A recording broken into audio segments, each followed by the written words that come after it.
Okay, time for another day of making things with pots. So these are the wheel thrown and press mold edition tumblers I've made. They've been sitting up for a little bit now, kind of drying out, so that they're all nice and at the good stage. And now they're gonna go into here. This here is my bucket of slip. It is a white cone 6 porcelain slip that I'll be putting over a cone 10 clay body. And it goes pretty quickly. You take this, you do this, you dip it in, pull it out, you let it drip. I gotta work on the specific gravity here a little bit. Kind of don't want it to drip too much, but drip, drip, drip, drip, drip, drip. Roll, roll. And then you end up with something like this. Ooh, look at that, look at that, look at that. And I place it over here. I come back and get number 2. And I do it again. And this is how I get the white base that I use to then apply my underglazes to. It's pretty simple. It's an easy trick.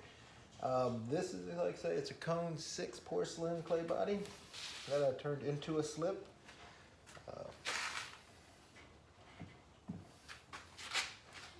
If you you can use just about any clay as a slip. I like the white because it gives a good base, and it's a whole lot cheaper than the white underglaze and going over every piece with white underglaze, and faster.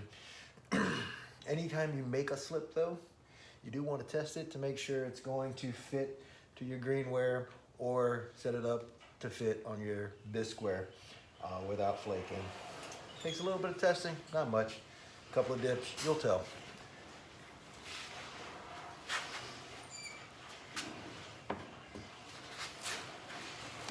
If after you put it in there and you let it dry and your slip starts cracking off, it's not a good fit. Sometimes it requires just a little bit of adjustment of the water amount. Applying slip to bisque is a little bit more difficult because it shrinks more.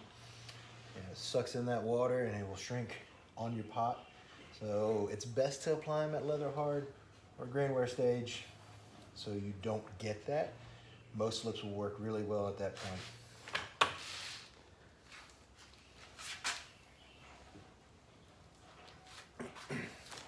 This one actually does really well on greenware, leather hard greenware, and bisqueware, at least my bisqueware. And that's just the water amount that's in there to clay amount. To make my slip for this, I took my chunks of white porcelain clay, threw them in the bucket, added water, let it soak for a while, hit it with my handy dandy mixer, and boom, I had white slip. So that's it. That's how I get the white base on my pots. You know, if you have any questions about slip or any of my processes or anything in general to do with clay, go ahead and drop a comment below. You can hit that subscribe button. You can hit that like button. Share it with your friends. If you didn't like the video, share it with your enemies. Who cares? Just share it. Sharing is caring. And didn't we all learn that in kindergarten?